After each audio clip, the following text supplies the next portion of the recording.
Welcome to the Leader Mentality Show with Rob Clemens. It is a beautiful day in Myrtle Beach, South Carolina, as always, and I'm with a sunshiny kind of a guy, so we're going to get to him in a minute. But I want to start off the show, as I often do, talking about a little bit about leadership and businesses. And we spend so much time talking about the future and how we're going to plan. And then, of course, sometimes we get contrarian ideas like focus on the present and be aware of what's your surroundings.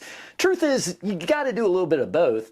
But without a roadmap to where you're going, sometimes we find ourselves veering way off the course that would be the best thing for us, the best interest for our families, our business, our customers. So we do have to do some planning. And today I want to talk a little bit about planning, but we're not going to talk all about planning because this particular guy is pretty interesting.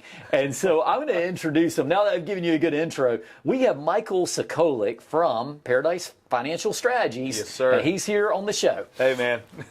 Good to be here, Rob. Good to have you, brother. Yeah. Man, what you been up to lately? Well, about 6 foot. Hadn't changed. You're still growing there? Still growing, yeah. That's awesome. Slowly but surely. Oh, yeah. Yeah, I stopped growing in 9th grade, I think. You know? That's why I'm a towering 5'10". You were cut off, man. Right. Love it. Well, how's life going, man? I know you've been all over the place. Yeah. I've seen you around Myrtle Beach. You know, you're doing talking, you're doing events. What have you been staying busy with? Well, I tell you what, I've been staying busy with a lot of different things. Some of those activities include coaching baseball for my son. Okay. I coach in the spring and the fall. Also, what are we doing? A lot of events where we're teaching people basic finance. Okay. And then we're doing other events where we're teaching people about financial strategies along with their estate planning. Okay. And we're doing other events where we do those and we bring in tax planners and we talk about taxes. And okay. So that's like on the business side of things. Let's get back to the personal a little bit. Yeah, and before you get too far along there, so you're coaching baseball. Yeah. All right, now if I were going to say, Michael, what kind of coach are you? Are you the disciplinarian, go hit the push-ups, or are you more like, guys, come on? All right, so I'm definitely a disciplinarian. All right. If you do something stupid, you are going to get a stupid consequence. Stupid prizes for stupid games. So to answer that age-old adage, people do stupid stuff. There's not no stupid moves. You do make stupid moves. Yes, Yeah. especially kids. Okay. Especially kids, all right? So my son is 9, and he makes really bad choices sometimes. And I'm like, you're going to pay for that. Right. And sometimes it is 10 push-ups. But he loves push-ups, so I got to change that. That's not even a good It's anymore. not even good anymore. You have to switch him over to doing some jumping jacks or something. That's right. Yeah. That's right. So as a coach, I am very disciplinarian when you do something that is disrespectful, right? Okay. But when it comes to being a coach, teaching you the fundamentals, I'm very good cop. Mm-hmm. Good job, Brandon. Okay. That was horrible, right? But the reality is that we all need that encouragement push, and I'm that guy. Mm-hmm. But for me, what's really weird is I actually feed off of negative energy. Okay. And I go do good things. You mean personally you feed off of negative energy? Personally. Okay, gotcha. Yeah, so tell me I can't, I'm going to do it. Okay. Right? And then I'm going to get your praises, and then, like, I'm happy. Okay. But for me, when it comes to the kids, I'm teaching them nothing but encouragement. Mm-hmm. So then I'm like, all right, I got a lot of stagnant players here. Right. So then I diversify my coaching staff. And talk like a financial guy. I diversify. Right. Yep. Diversified my coaching staff. Right. And now I've got good cop. Okay. And I've got like 3 bad cops. Oh, nice. And I got 1 neutral cop. Oh, okay, right. They're like the Switzerland cop. They're like, okay, we got to get together, guys. Yeah, that's right. That's right. So that's how I deal with my coaching of these kids. Right now I'm coaching 9 and 10-year-olds. Well, so I like it that you're saying this right now, and people know I talk sometimes about sports on this show because it's so easy to draw the analogies, but it's like this in our workforce. You can take one person and motivate them with flowers, and you can go in and, hey, you're so great, and they're going to work all the harder because you're doing it. You talk to another person, and you got to motivate them by a little bit of, like, maybe almost negative reinforcement, like you said, and you got to know who's who. Because if you're throwing negative reinforcement at a flowers person, they start shrinking up, right? That's it. And vice versa. So you as a coach, you're doing this with 10-year-olds. Yeah. And those fragile little psyches. You talk about emotions. Right. Well, and the other great great thing is you just talked about a word that I feel like is a recurring theme that I'm hearing off the scenes, right? So off the screen, off the recordings, but respect. I had Jenny Haynes on, principal at Waccamaw Middle School. She talked about respect being a common theme in her school. I was talking to Stephanie Sebring from Ground Zero earlier. She's talking about respect. She's trying to teach respect to kids, and you're doing it there too. So I think it's kind of a interesting thing that we're trying to get reinforced to the kids, and it's a good thing. Yeah. Much agreed. Yeah. Good looking, man. So all right, so good. So so you are that guy. Now, how's the team doing? Are you guys gonna go to the playoffs and win it all, or what? We went to the playoffs and we played our hearts out. Okay. Oh. And we did not make it past round one this past season, but them boys played their hearts out. Let me tell you what, cool. they progressed so much. So stinking happy. Oh, okay. Yeah. Well, and what ages do that? At what age do they go to not being on that team and they progress? Yeah. So each season, man, we're doing a draft each season. Oh, okay. Spring and fall, we're drafting different kids. So they're getting all kinds of different coaching, and it's super cool, man. I'm picturing there's that one kid who's had that huge growth spurt. Right. He's 6'3", and you guys are all salivating. I must have the #1 draft pick. So that'd be me, actually. I get mistaken as a player often. And people will drive up to the field and they're like, that kid's huge. Oh, look at him. The reason is because I dress in full gear. I've got knickers, I've got long socks, I've got the jersey and the hat, and I look like one of the players. And plus, you got a lollipop everywhere you go. No, not really. I will next season. Now that you mentioned it, I will. You know, they have those movies where the person goes back to school. I can see you doing that one of these days, and you just go out and just start slugging home runs. That's right. They find out you're, yeah. I do want to mention that I hit about in practice when I had the kids pitch to me. If they pitched good, which is really hard to get a good pitch at that age. All right. But I did hit 2 home runs off these kids. 2 home runs. All right, Yes. good. Do you flip the bat and run around the bases? Heck yeah. You kidding me? Of course I am. And this show has been all about softball and baseball, right? Yeah. All right, so moving on. What else are you doing, man? What's happening on the personal? Well, I am married. I have 3 children, so just trying to keep up with my wife because she just, one direction this day and the next direction another day. All right, do we need to delete that clip right there? No, let's leave it in. Hi, Stephanie. I hope you're watching, honey. Right. Then I got a 16-year-old and girl. You would think, oh, Lord, no, this child, she is fantastic. She is so awesome. I'm so proud of her and her level of respect that she has for me, her mother, and others around her. She's a hard worker, too. Been at the same job for 2 years now. That's pretty good. Yeah, really proud of her. And then we have Memphis, my little baseball player's son. He goes to the gym with me every day, works out, so that's why I can't give him push-ups to do. Oh, yeah. Because he loves it. Yawn. He's like 10 push-ups. Is that all? Easy peasy, right? Yeah. And then we have his twin sister, Gracelyn, and she's actually deaf. So we use a lot of sign language in our home, and it's always a challenge. How do you raise a deaf child? So every day there's something new with her, but boy, she sure is a little sweetheart, man. Yeah, she's and I've met the kids, of course, and great kids, man. And I told you this. You and I were doing a trunk or treat this year, and occasionally a child would come by that could not, had some level of deafness, and you would find that out. I don't even know how you knew half the time, but you did, and you do sign language with them, and I could see their faces brighten up. And I told you that was the most special part of Trunk or Treat for me. It wasn't about anything else, but we had a lot of fun, know. But that was the part that I took away from me is like, what an amazing gift that you can show a kid that you can communicate in that way. Yeah. So that was very cool, man. Thank you. How long did it take you to learn sign language? Still learning. Still learning. I'm growing with my daughter, so I'm on an elementary level still. Right. And in a couple of years, I'll be on a middle school level. That's cool. I hope. Right. When you start learning curse words and such, is that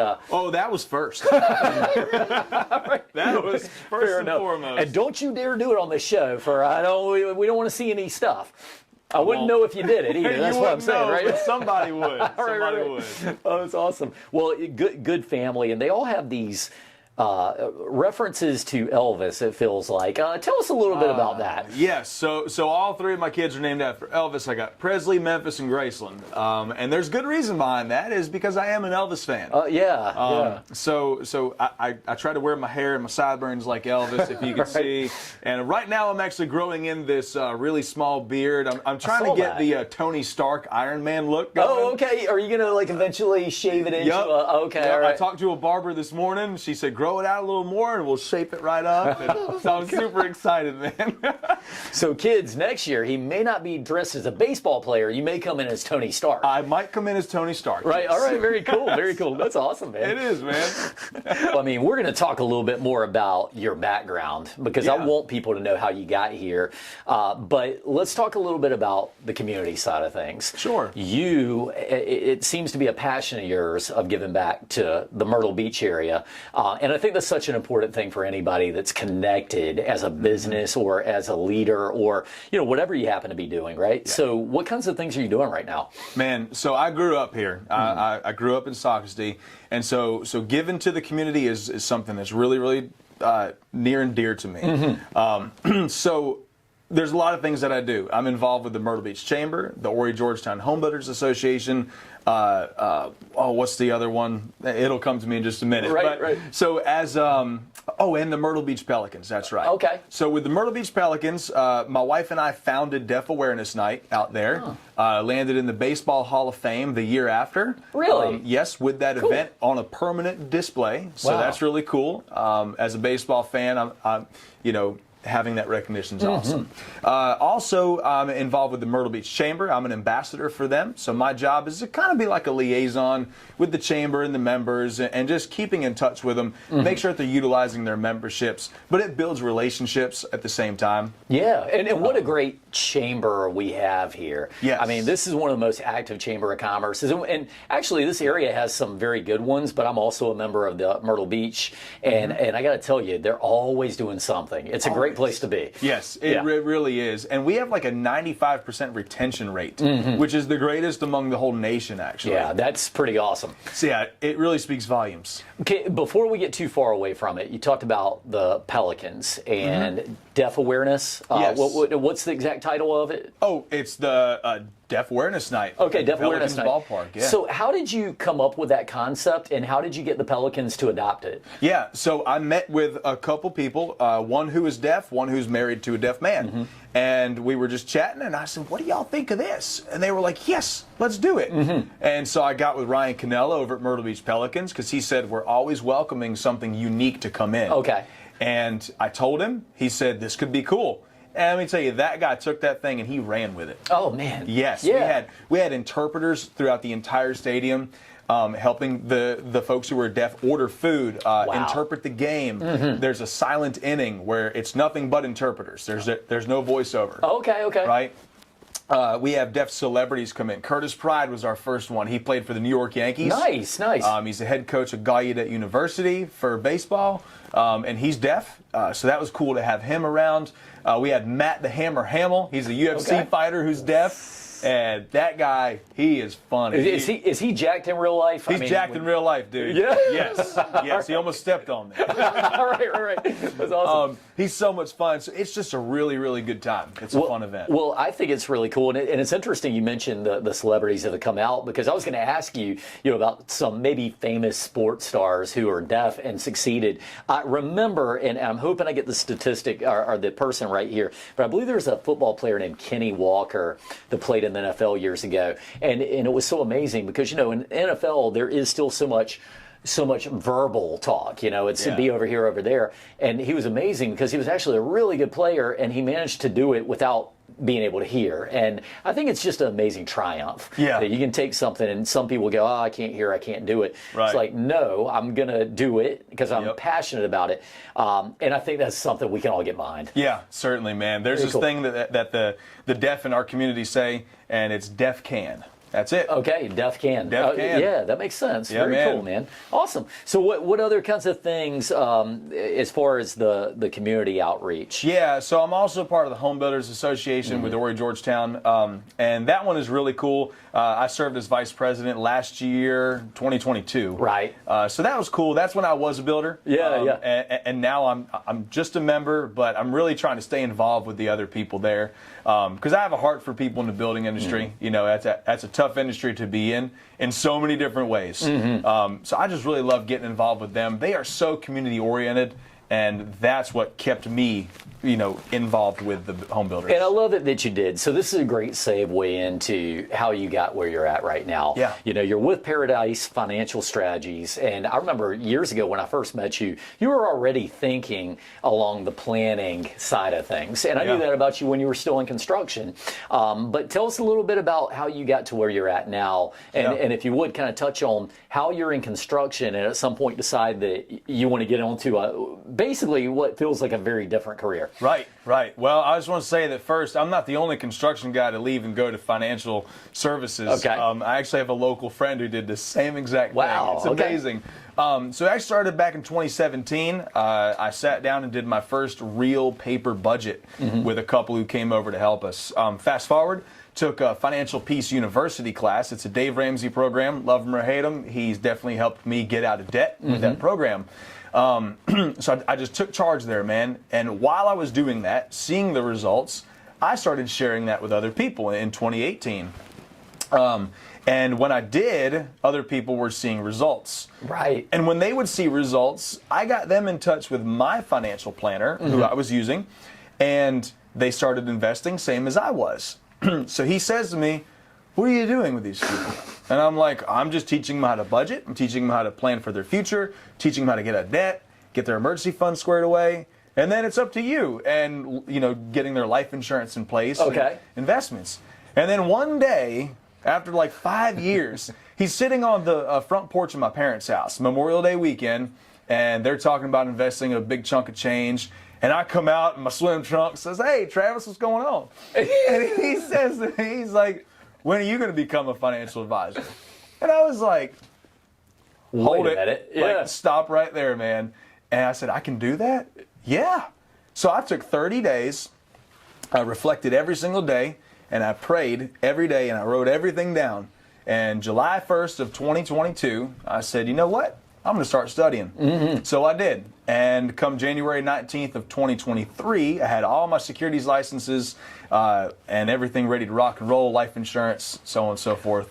Here we are. There's a powerful lesson in this. You know, sometimes we can make a career change even when you feel like you've been doing something for so long. I talk to a lot of people that I'm mentoring, and they say things like, "I feel like I've been," you know, I'm talking about them talking to me. They say, "I feel like I'm almost typecast into the role I'm in now. You know, I've been doing this for so long, whether it be retail or banking or, you know, construction, whatever it is." So like, I feel like that's the only opportunities I have. But you go out and you went this other direction. Now, is it true that from that you started calling yourself the swimsuit financial advisor?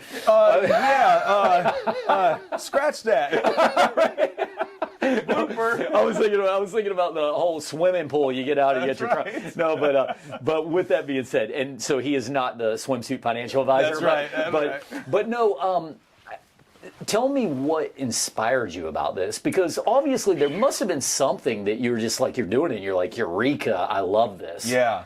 Well, I did construction for 16 years. Yeah. I did music for 17 years. I still do music. So I was like, wow, a real opportunity for something that I have a passion about. I remember years ago, I went out on my own doing music.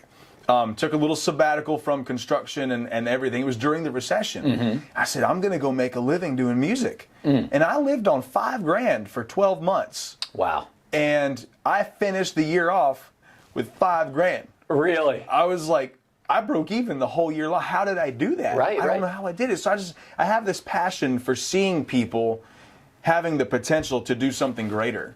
And so, like I said, all those years of doing construction, I'd go home, take a shower, I'd go back to my office, and I would have people come meet me there, and I would help them with their finances. And so I just love helping people. You know, draw it back to my childhood and draw it, and then draw forward during the time I was telling you about starting my own music company and things. It just was like, wow, man. I was always diligent with money. Yeah, yeah. And then I figured out a plan. And the plan always changes, but my vision stays the same. The vision stays the same. I love it. Well, your plan has to sometimes adjust based on the environment that you're in. Certainly. It's kind of like if you're out in the middle of a beautiful sunny day. Well, now it rains. What do? You go get an umbrella. Doesn't mean you just have to keep going out with your short sleeve shirt on and pretending it's not happening. We do have to adapt. So interestingly enough, though, your passion, the way you describe it is you have a passion for helping people. Yeah. And I feel like that you're saying that you found a career where you could indeed help people, and you happen to have an interest for finances as well. Yes. So you're kind of putting them together into something that is maybe the dream career for you. Yeah, pretty much. And somebody asked me, well, people always ask me, what's your ideal client? And you know what I tell them? I'm like, people who breathe. They're like, oh, that's funny. And I'm like, no, I'm serious. And the reason is because there's hope for those people. So many advisors and planners have a minimum of amount of money that you have to have for them to deal with you. Is there something wrong with that? Absolutely not. No, because D.R. Horton's not out there, installing towel bars. Sure. Right? Yeah, right. They're building homes. So Right. sometimes you get to a point where you have to take on certain jobs. For me, I'm at a point where I'm like, everybody deserves this help. Yeah. So I'm going to do the things that others are not willing to do, because I know that there's hope for these people. I get you. I get you. Well, and that's an amazing thing. So I would love to go down that path for a little bit, if we could talk about it. Yeah. You know, if you are listening to this show, if you are in America, you're like everybody else. I assure you, at some point, well, I shouldn't say everybody, because there's probably that top 2 or 3% have so much money. It's like, what are you doing with the residuals? but a lot of us in this country are always, there's a little bit of fear sometimes. It's like, what does the future look like? You can't predict when you're going to die one day. Maybe you live to 100. Do you have enough money stocked away for that?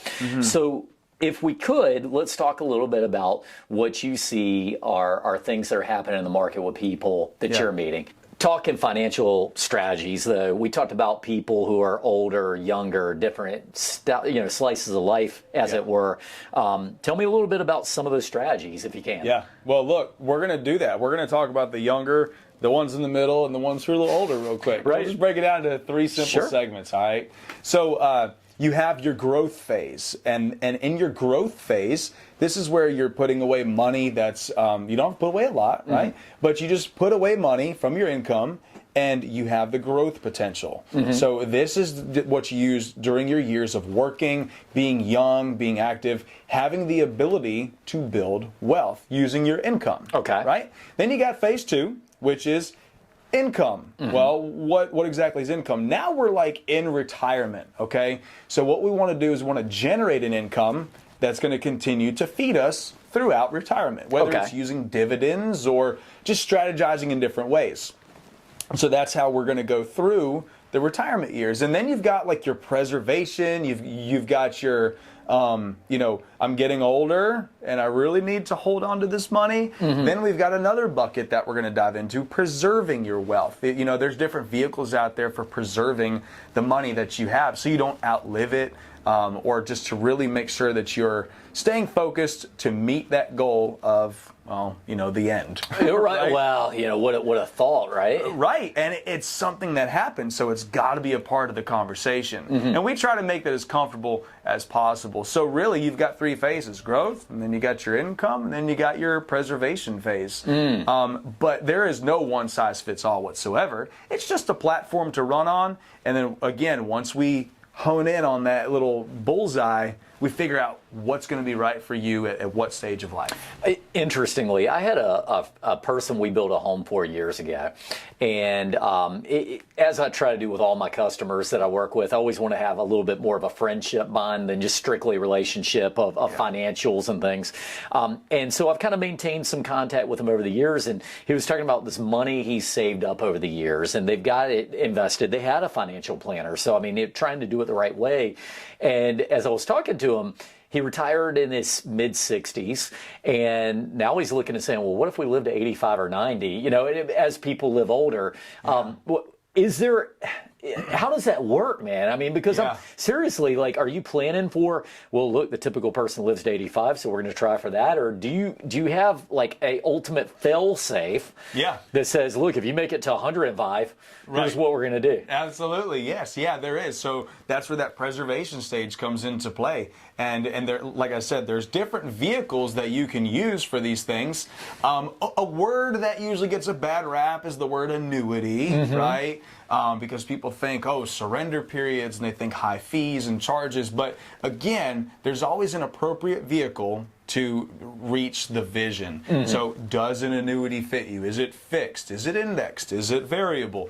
I don't know. Right. Are we going to stay with mutual funds? Are you going to do single? I don't know what you're going to do. Sure. Let's get together and we can hone in on that, because that is a big factor, outliving your money. Well, I would think so. And I kind of another stat that you probably don't know off the top of your head, but I'm kind of curious about how many people retire and then they're going back to work because the plan didn't come to fruition. Yeah, absolutely. And we see that a lot too. But again, with the right strategy in place, if you do go back to work, maybe we can get you to where you ain't got to do it no more.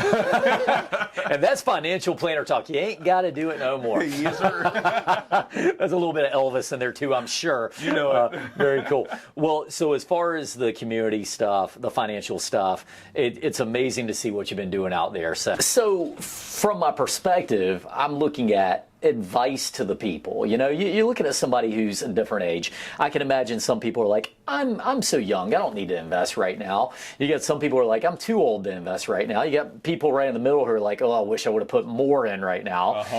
What are you seeing from your typical person out there, maybe from the different age ranges? Yeah. So all the age ranges say, I don't think I need a planner. I don't think I need a financial planner. They're all saying that. That's a commonality. Yeah. We're uniting the baby boomers, the millennials, the Gen. I got you. That's right. Yeah. I mean, it happened yesterday. I had a girl in her probably mid-30s who just said, I don't need a financial planner right now. Down the road, I will. Okay. And, carrying on the conversation, are you investing? No. Okay. Keep my card just in case. Do you have one? Right. I can reach out. Yeah. But man, that's like the common thread is I don't need one. I don't need your advice on things. So I kind of draw that in with people. I'm like, would you be willing just to listen? Give me 15 minutes on a phone call. And so what I try to do is invite those people out to my lunch and learns, to my dinner seminars, because there's no sales pitch. It's strictly educational. Okay. We want to give you the option to look into this and get educated, and you get a free meal. No, that's not so bad. Right? Yeah. And there's no obligation. You're on your way. Okay. So that's kind of the kickback that we get in this business. Well, so like, what's the biggest mistake you think an 18-year-old or a 20-year-old or a 25-year-old obviously I think some of the mistake may just be that they're not doing anything at all. But I mean, what do you think is the way that they surpass it? Would you, and we can't go deep into it, but would you say that it's just a matter of just understanding how important it is to invest at that point? Yes. It's telling them, they're like, oh yeah, credit cards, and I got to do this, and I got to do that with all this credit. I got to build my credit and things. And I just sit back and I'm like, look, man, we're not going to go down this credit rabbit hole. Okay, gotcha. But here's where I am going to take you is, do not get stuck in that rabbit hole, because debt will eat you alive. Right. And it eats more of you alive than the opportunity to invest. Fair enough. So why is it then, if you have an expert that could teach you something, look, if you're looking to go to the gym, maybe you got a great personal trainer here, right? That's helpful. If you're playing sports, it doesn't hurt to have a mentor that can kind of take you through, maybe somebody who's played the game before. Why do you feel like people are so, maybe, shy about getting a person involved to help them? Yeah. So many people are embarrassed. Okay. They're just embarrassed. And I try to help people see that, look, I paid stupid tax too. I'm done paying it. You're right. But I've done it. So you're not doing anything that I haven't done. And for those young people, trying to keep them from going into that hole, you know, and not do those same things, but change the trajectory of their course and create a whole different legacy. Yeah. So that's what I'm trying to do for those folks. That makes sense. So, tell me why Dave Ramsey. I know you mentioned that was a part of what you kind of got into as you're getting into the business. Why Dave Ramsey? Look, man, all right, so everyone's got their opinion, right? But here's the simple fact, is that Dave Ramsey has a shotgun approach. And I don't know if you know much about shotguns or any of you out there watching, but have you ever tried to shoot a clay bird with a rifle? All right. Right? Take the shotgun approach. Let that thing explode, and you got more chances of hitting your target there. Right. So then, once you can get people to be in the shotgun approach, and then you get them one-on-one, now you dial in the rifle, and you're hitting the bullseye. Okay. What is it for that person? You see what I'm saying? So you got some people out here who are just like, oh, use the credit cards and do this and do that. I mean, whatever. Yeah. Like I say, I'm not going down that rabbit hole, but the scientific fact is that when you swipe a card, debit or credit, doesn't matter, you have a tendency to spend more because you don't feel that leaving you. Sure. Right? But when you use cash, you feel it. Right. And there's a sense of pain that goes, ouch. Right. I'm not putting anything else in my wallet, you know? Yeah. Or maybe I'm putting coins in my pocket. Sure, and those are not as good. Yeah. So once again, it's dialing things into that rifle range, hitting the bullseye. So we take the shotgun approach, and then we dial things in specifically tailored to the person. That makes a lot of sense. I think that I tend to look at people going back to the embarrassment side, and I feel like that we all get very, very aware sometimes, almost too self-aware, where we're like, this is my situation, and I've got it worse than somebody else, or I got it better, whatever the case is. Yeah. And now you find people getting ashamed to talk about, well, I only have $5,000 in the bank, I only have $500 in the bank, whatever that number is. And the stats in America say that you're not as rare as you think you are. Yeah. There are a lot of Americans that are living, with very slim, bottom line income. Yes. I don't know what the stats are on it. Have you seen stats on this? Yeah. So my most recent stat is I think it's from lendingclub.com or something, but I think 60% of Americans are living paycheck to paycheck. CNBC reported once that it was 80% of Americans. Yeah. And Lending Club also reported that 40% of those who are high income earners, over $100,000 a year, are living paycheck to paycheck. So now part of the financial planning, it goes into just this. It's about, the devil's advocate is well, if they're living paycheck to paycheck, how are they putting money aside for the future? But you're saying part of this is just looking at where you're partitioning the money. And again, if you're taking $500 out of your pocket to pay for something, that feels a lot more real than doing it with a debit card. Right, absolutely. And so many of those people just have debt. Yeah, I got you. And they just can't get ahead because they don't have a plan. Okay. And that's where we come in. If you don't have money, we work with you anyway. Okay. And there's no cost. There's never, ever a cost to do that. Okay, all right, got you. Very cool stuff, man. Yeah. Well, tell me, have you... let's go into little Michael. When you were growing up, what did you want to do for a career? Okay. You want to go there? I want to go there. All right. So growing up, I wanted to be the king of rock and roll. Okay. I wanted to be Elvis. At age so early on, of course, I was doing it, right? On my kitchen or coffee table, whatever. Got to high school. Did my first contest at Dick's Last Resort in North Myrtle Beach. Wow. Right? Didn't win. I just I cut my hair the week before. I didn't look like him, and I didn't know what I was doing. And it was based on crowd applause, and there was a 6-year-old there. He was cute. Oh, yeah. Well, you're already coming in with 1 foot in the hole, right? Exactly. Yeah. And it's at Dick's Last Resort, so are they being mean to you anyway? Or? Nah, they were really nice. They're really nice. So okay. It was a legitimate little contest. It was cool. Yeah. And so from there, some classmates heard about it, and then I did it for a school project. I got some extra credit. And then my senior year, everything, I grew the hair back out, got the sideburns, started following this lady doing karaoke, had some people from school follow me around. Yeah. And I just started making it happen. And that's where my music career ended up landing me. I was on the Elvis Presley Enterprises top 20 list in 2008 because Wow. I'd made it to Okay. semifinals there. Yeah. So that was cool. Got cut short because I froze on stage and I completely. Wait a minute now. I was 19. Now, this is something that I've always complimented you on. You like a crowd. You like being in front of people. What happened when you froze, man? What was it just too much? Like 6,000 people in this place. Like, it was the Cook Convention Center in Memphis, Tennessee. Right. I don't know what it's called now, but I walked out on stage and it was huge, 100-foot ceilings, and I'm like, Did they do the thing where the camera panned in on your face while you're just sitting there like? I wouldn't know. I was so frozen, and I was like, I got a woman. I started singing my song. Timid Elvis is what we call that. Timid Elvis, no doubt, man. But after that, I came home. I got back on local stages and just really started firing off and really found that opportunity, my personality on stage, and so on. So I got bullied a lot growing up for being an Elvis fan. I got bullied for just being the youngest kid on the block, Yeah. and always having that follower mentality because I didn't know any better. Yeah. But being on stage, man, like that, like I had control. Yeah, When you got the absolutely. microphone, you've got control. And my bullies couldn't mess with me when I was on stage. I got you. You know? Wow. So there was a local nightclub, Studebakers. I don't know if you remember it. I've heard of that. Yeah. Yeah. So, man, I would perform there. And I would see people from high school or might have been a little older than me who used to pick on me come in.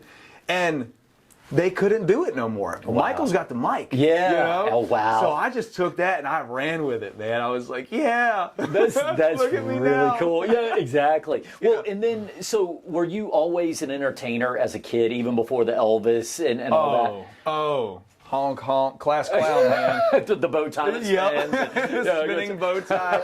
Dude, class clown growing up. Wow. Non-stop, man. So now Always. you just channeled into the Elvis thing, and you're right. Yeah. Kids, even whenever you were a kid, that probably Elvis wasn't like the number one person that most kids were looking at. So Nope. this was just something different. And well, then, so I know every time I've seen you, usually you're kind of playing the cool guy Elvis, the young Elvis. Are you Yeah. ever going to get into the older Elvis with the big jumpsuit? I've got a jumpsuit now. Okay. Oh. I've got me a jumpsuit, and I pull it out for really, really special occasions. Okay. It's got to be really special. It's 'Cause very special. That thing's also very expensive. Oh, okay. So you don't just whip that thing out and go to any event. Right. You know what I'm saying? Yeah, you're gonna break it out, and then you probably change out of it before you even get back in your car, right? Yeah, Yes, I get yes. you. Never travel in a jumpsuit. You're pumping gas in the jumpsuit. That's not a good look. I've seen it. I've seen it. And where was that at? In Graceland or something? No, at a local gas station. Oh gosh, man, that's awesome. Well, Michael, it's always a pleasure having you on the show. I know that we have a challenge trying to fit you and me into one show, but it sounds like you're doing amazing things with the community and with the new career, the financial strategies. So I'm proud of you, man, and I can't wait to have you on again to talk some more about what you're doing in life, all right? Thank you, man. I appreciate Of it. course, It's been bro. great. Yeah, man. Well, so as we talked about, lay out your plan. Sometimes you need an expert, whether it's financial services or whatever it is. And we have to acknowledge we're not masters of all things. Even the best leaders, sometimes leadership is knowing when you need help from somebody else. So I encourage you guys to check out Michael. And Michael, how can they find you, by the way? Well, ParadiseFinancialStrategies.com, or you can find us on Facebook, Michael Sokolik Jr., Paradise Financial Strategies. And you can also give us a call, 843-222-2324. Man, very cool. We're going to pop that on the screen for you. Right. And I recommend you guys check this guy out. Check him out performing too, because he is really entertaining. And even if you don't think you need financial planning right now, take him up on that offer, man. He's an entertaining guy. Every time I've heard him, I'm always laughing about something he's saying. So anyway, very good stuff. And we also want to sign off by saying thank you to our Leaders List people, best companies in the community that have a leadership mentality, but they also treat their customers accordingly and their employees. So check out the Leaders List when you get a chance. And thank you to all of you who are listening to the show today. Make sure to like and share us on social media. We'll see you guys all next time on the Leader Mentality Show with Rob Clemens.